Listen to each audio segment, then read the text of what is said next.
Ok, donc on va essayer d'étudier une Sugia dans Masechet Shabbat, au traité Shabbat, Kouf Dalet Amud Aleph.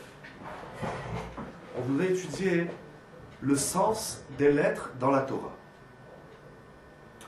Alors, en plus de cette Sugia, de ce passage dans l'Agmara, nous avons tout un midrash qui s'appelle Otiyot des Rabbi Akiva, dont on ne parlera pas ce soir, peut-être qu'on en parlera à l'occasion, où, dans un premier temps, de ce que j'ai lu, de ce que j'ai compris de Otiyot des Rabbi Akiva, donc Rabbi Akiva, le Tana, le grand maître de la Mishnah, il a écrit ce Sefer, ce livre, ce midrash.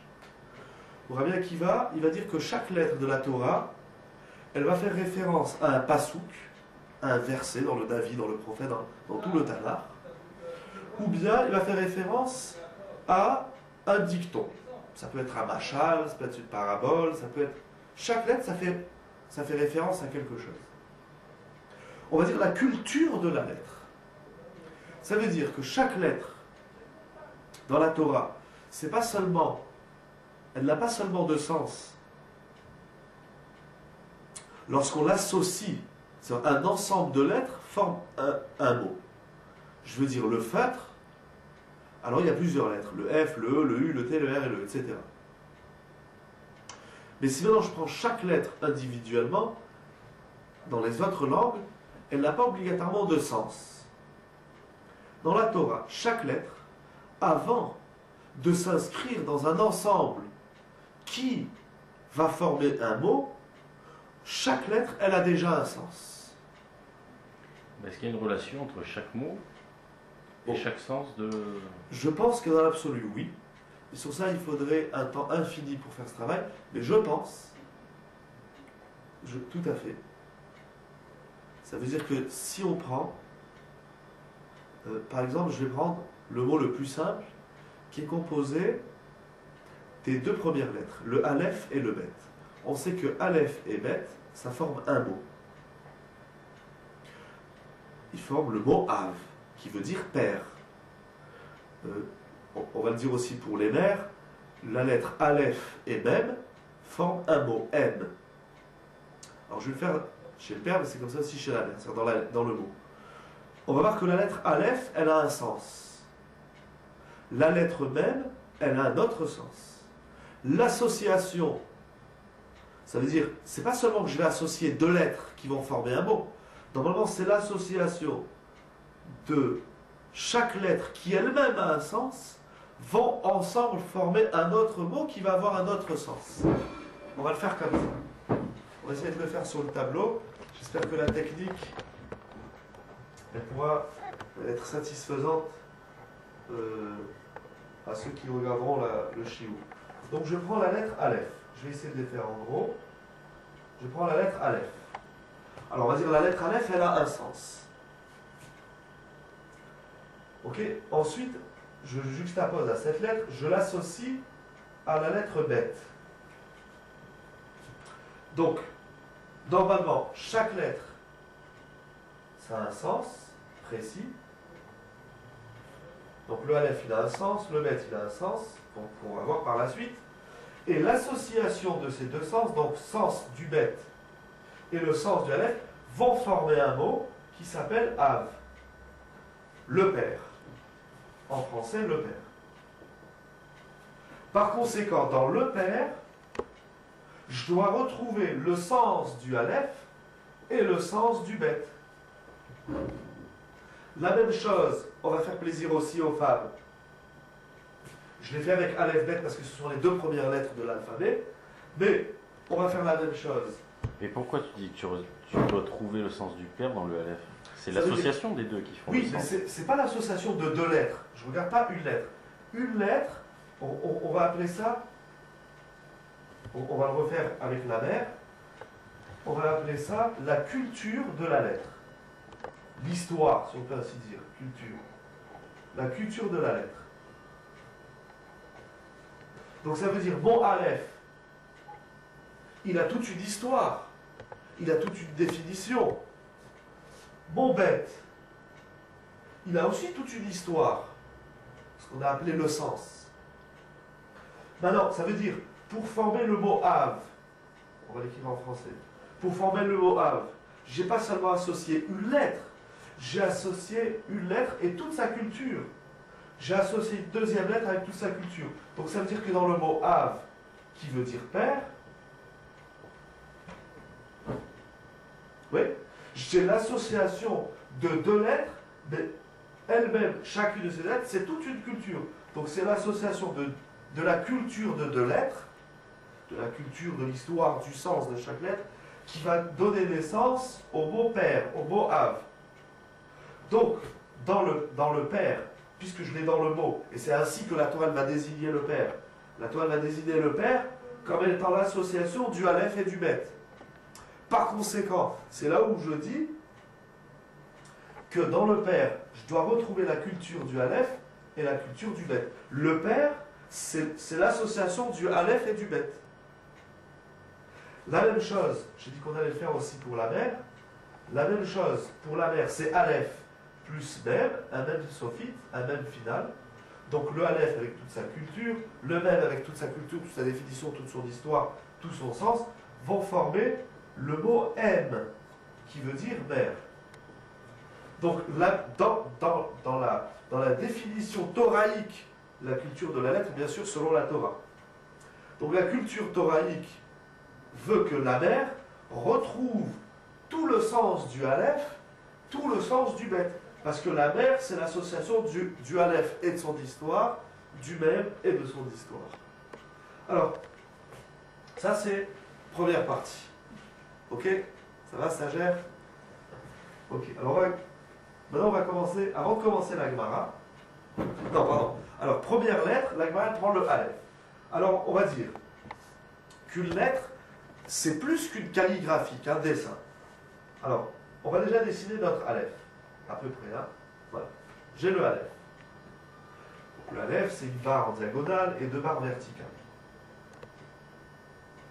Mais déjà, quand je dis Aleph, je dis un mot. Parce que Aleph, c'est un mot. Alors, écrivons le mot Aleph, écrivons-le en hébreu. Pour former le mot Aleph, je vais faire appel à trois lettres. Donc, j'ai le Aleph, j'ai le Lamed, et j'ai le Fait sophite. Trois lettres. Mais chacune de ces trois lettres, c'est encore toute une richesse. Parce que le Aleph, c'est trois lettres. Donc la même chose, Aleph, Lamed et Fait. Tu veux dire que le Aleph, il est plus inclus dans lui-même? Voilà, c'est-à-dire, en lui-même, il contient bien plus que lui-même. D'accord. Tout à fait. C'est bien dit. Le Lamed, c'est aussi trois lettres. C'est le Lamed, c'est le Mem, et c'est le Dalet. Et le Fait, c'est deux lettres. C'est la lettre P, et c'est la lettre He. Donc, quand je dis Aleph, je dis Aleph, Lamed, P, mais j'inclus dans le Aleph trois nouvelles lettres. Donc le Aleph, on l'a déjà ici, le Lamed, on l'a déjà là, le Fait, on l'a ici. J'ai le Mem en plus, j'ai le Dalet en plus, et j'ai le He en plus. Et ainsi de suite. Comment j'écris un Mem? Donc Aleph, Lamed, le Aleph, je ne le fais pas, on l'a déjà fait. Comment je fais le Mem? Le Mem, c'est deux fois Mem. Le Dalet, à son tour, c'est trois lettres. C'est le Dalet, le Lamed et le Tav. Le He, c'est deux lettres. C'est le He plus le Aleph. C'est comme ça qu'on écrit un He. He et Aleph. Et le Tav, à son tour, je vais soulever un peu. Le Tav, à son tour, c'est trois lettres. C'est le Tav, le Yud et le Vav. Le Yud, c'est trois lettres. C'est le Yud, le Vav et le Dalet. Et le Vav, c'est deux fois Vav. Et ainsi de suite. Donc, on voit qu'à lui tout seul, le Aleph, il inclut une, deux, trois lettres, plus le Mem et le Dalet, ça fait 5, 6, 7, 8. Dans le Dalet, on l'avait déjà. 8, 9, le Yud. Voilà, 9 lettres. Donc à lui seul, si j'ai bien fait le calcul, mais ça après je pense qu'on a compris le schéma, le croquis et l'idée, le Aleph lui-même, il a déjà inclus 10 lettres. On peut s'amuser, on va essayer de le faire en petit, j'espère qu'on verra bien sur la vidéo. On va s'amuser à faire avec le Bet. Le Bet, quand je dis la lettre Bet, je dis un mot, c'est Bet. Le bet, donc lui, il a ses trois lettres, le bet, le yud et le tav. J'écris en cursive, ça va plus vite. Le yud, c'est trois lettres, c'est le yud, le vav et le dalet. Le tav, c'est aussi trois lettres, tav, yud, vav. Et ainsi de suite. Le dalet, c'est trois lettres. Dalet, lamed, tav. Le vav, bon, c'est deux fois vav, il n'y a pas de tridouche. Dalet, lamed. J'ai le lamed, le mem et le dalet. Donc le bet, il a une, deux, trois lettres. Plus le vav, ça fait 4, plus le dalet, ça fait 5, plus le lamed, ça fait 6, plus le mem, ça fait 7. Donc la lettre bet, elle inclut 7 lettres. Le aleph, on est arrivé à 10, le bet, on est arrivé à 7, et ainsi de suite. Le gimel, le dalet. Donc chaque lettre, c'est tout un ensemble. Je vais effacer ça parce qu'on aura besoin du... On aura encore besoin du tableau. Ça c'est... On n'a pas du tout touché, on n'a pas encore touché la signification de la lettre, mais juste déjà sa structure. On peut voir aussi dans la calligraphie de la lettre, je vais essayer de la refaire, où on va bien le voir. Si je prends mon aleph, c'est un vav, parce que normalement elle ne se dessine pas comme ça. Je n'ai pas un gros feutre de Sefer Torah, mais c'est à peu près comme ça. Mon aleph, c'est un vav, à peu près, hein, c'est très mal dessiné, je ne suis pas sophère, c'est à peu près un vav. Qu'est-ce qui va venir se rajouter sur le aleph? Deux yud, on appelle ça deux yud. Un yud à l'endroit et un yud à l'envers. Pour le yud à l'envers, on a compris le principe. Bon, c'est pas mieux dessiné.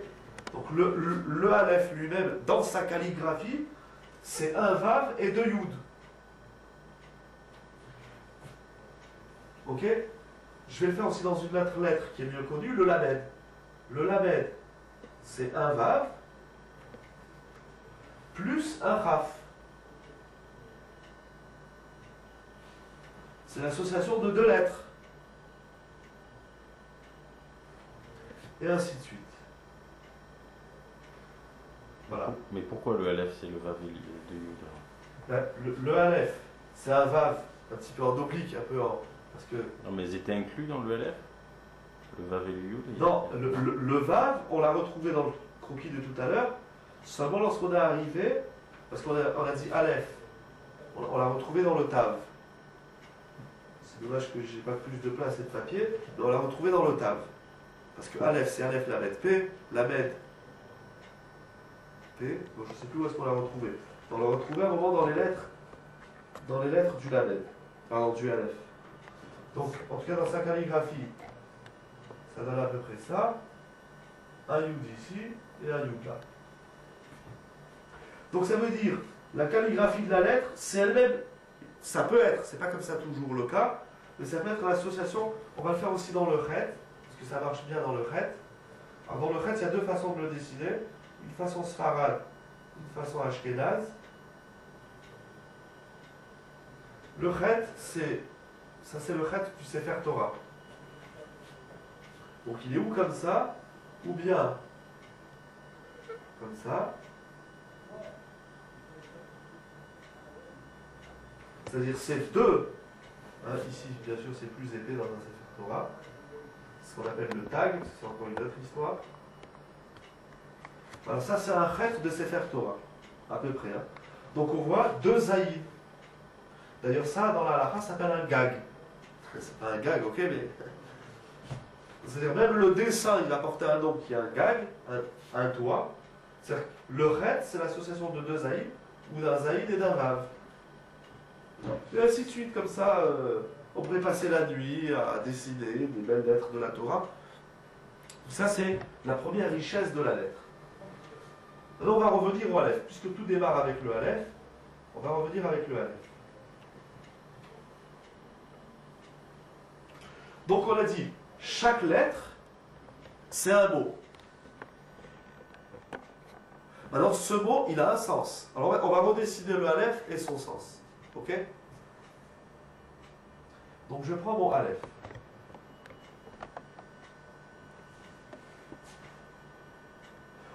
On ne l'a pas dit encore, mais bien sûr, on va le répéter. chaque lettre, en plus de sa culture, etc., est inclus dans sa culture la valeur numérique. On sait que le Aleph représente le chiffre 1. B. Lorsque mon Aleph, je l'écris entièrement. Donc c'est Aleph, Lamed, troisième lettre, Fait. Aleph, Lamed, Fait. Et on sait que ces trois lettres, elles peuvent se prononcer par Elef, qui est de valeur numérique, bid. C'est pas beau ça? Ça n'a rien à voir ni avec le sudoku, ni avec les mots croisés, ni avec les chiffres et les lettres. Donc tantôt le Aleph va représenter le 1. B, si, lorsque je dis Aleph, je veux le dire en entier, il vaut 1000. Mais la vérité, il y a un autre calcul. Je vais m'asseoir sur la tête et au pied. La vérité, il y a un autre calcul. C'est que si on prend le mot Elef, donc valeur numérique de Aleph, c'est 1. Valeur numérique de Lamed, c'est 30. Valeur numérique de Fait, c'est 80. Égale 111, c'est ça? Non, pardon. 8, 9, 10, 11. 11, ouais. 0 et 1, c'est ça? 111. 111, pardon. Peut-être dit 80. Oui. Oui, pardon, j'ai dit 80, moi je l'ai dit 100. 80. 80, donc 111. Voilà, les gens comme ça, ils ont vu que je suis nul en maths. Ça fait 111. C'est génial, on retrouve le 1. Mais ça ne s'arrête pas là. Quand vous êtes fatigué, vous dites. Pourquoi ça ne s'arrête pas là? Parce que si je reprends mon Aleph, on a dit que si je l'écris en entier, c'est 1000.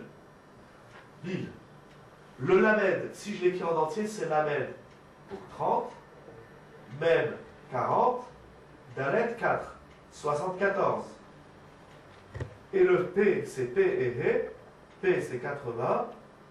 He, c'est 5. Ça fait 85. Je vous laisse faire le calcul. 1000 plus 74 plus 85 égale. Et ainsi de suite, c'est l'infini. Voilà. Ça, c'est encore, ça fait partie, donc la valeur numérique, elle va faire partie de la richesse de la lettre. Maintenant, après cette petite introduction, on va commencer la grammaire.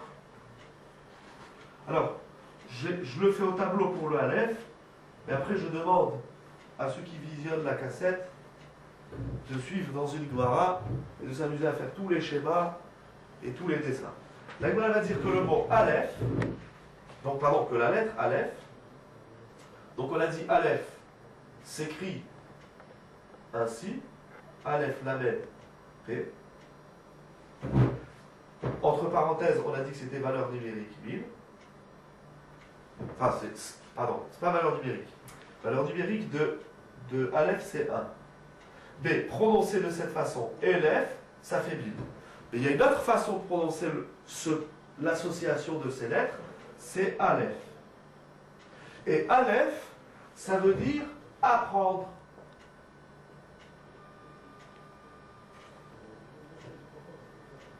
Voilà. Première lettre de l'alphabet nous donne l'indication de ce qu'on va apprendre dans l'apprentissage. L'étude sans fin. Deuxième lettre de l'alphabet, Bet. Valeur numérique 1. Pardon, c'est ce que je raconte. Valeur numérique 2. Si le mot bête, je l'écris. Non, ici la Gemara ne va pas dire ça. Après on verra cette autre explication de la lettre bête. Mais la Gemara dit que la lettre bête fait référence au mot bina, qui veut dire discernement. Donc, et la Gemara va associer le Aleph et le Bet, et elle va en faire une phrase. Apprends la sagesse. Aleph, bina. Alors c'est intéressant maintenant, si on s'amuse, et là je vous laisse très cher vous qui regardez la cassette et nous qui étudions ici, enfin la vidéo, je vous laisse, ça veut dire qu'il faudrait s'amuser à faire le calcul de tout ce qu'on a dit, ça, intégrer dans toute la lettre, dans tout le mot, Aleph Bet, qui maintenant Aleph Bet, c'est dommage que j'ai pas des feutres, plusieurs feutres en plusieurs couleurs. Si je prends le Aleph et le Bet, donc c'est les deux lettres, Aleph avec toute son histoire, Bet avec toute son histoire, on a dit si je les associe, ça fait le mot père, Av. Si je ne l'associe pas, c'est tout un mot. Ça, c'est toute la Torah. Ça, c'est toute la vie. Apprendre la sagesse. Donc, il faut, dans chaque lettre, il faut lui associer, 1, sa valeur numérique, 2, je dirais, sa calligraphie, son dessin, 3, la façon dont elle se prononce.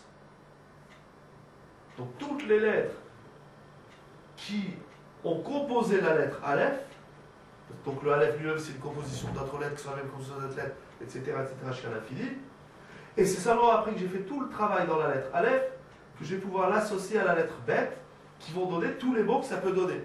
Parce qu'on sait bien aussi qu'en hébreu, en Lachon HaKodesh, ça c'est un point aussi très important à rappeler, c'est que un mot, je prends toujours mon Aleph et mon Bet,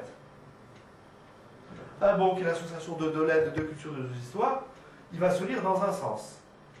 Dans un sens, ça va donner le mot Av, par exemple, père. Mais on sait qu'en Lachon HaKodesh, on peut lire aussi les mots à l'envers. Pas en verlan, c'est pas la même chose. Il y a à l'envers et en verlan. Ça veut dire que si je prends, si mon mot, je le lis à l'envers, ça va me donner un autre mot. Ba. Ba ou beau, on va dire beau. Ba, il fait le beau. Beau, dans la Torah, c'est le verbe venir. Donc, d'un côté, ça veut dire le père, d'un côté, c'est le verbe venir, et ainsi de suite. Alors attention, on ne tourne absolument pas en rond, même si les flèches, elles vont dans ce sens-là. Ça, c'est juste pour dire que le mot, on va le lire une fois à l'endroit, une fois à l'envers, et on va essayer de retrouver à chaque fois les idées qui vont rattacher le Aleph, le Bet, le mot père et le mot beau. Et ainsi de suite, ainsi de suite.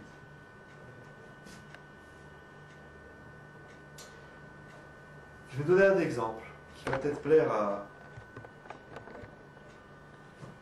tout le monde d'ailleurs, parce que ça c'est plein hein, dans la Torah. On a plein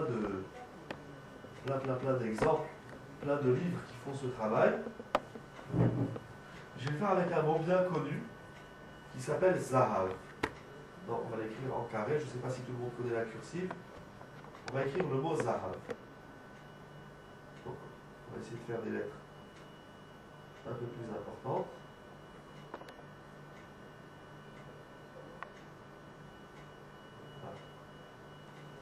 Zahav. Zahav, un jour il faudra parler aussi des voyelles. C'est toute une souga dans la Gemara de l'Edarim sur les voyelles, la prononciation des mots. Mais on sait que le mot Zahav, ça c'est une idée connue du Maharal. Le Maharal il prend le mot Zahav, il le coupe en deux. Za, en rajoutant, non même pas en rajoutant parce qu'il est là le He. Donc on a le He, Zé, et on reprend le He, on l'associe avec le Bet. Donc le He, on l'associe une fois avec le Zaïm, une fois avec le Bet. Et ça nous donne deux mots, naissance de deux mots. Zé, Hav. Donc Zav, ça veut dire l'or. Je parle du matériau, l'or. Et le mot, comment on est arrivé à constituer le mot Zahav?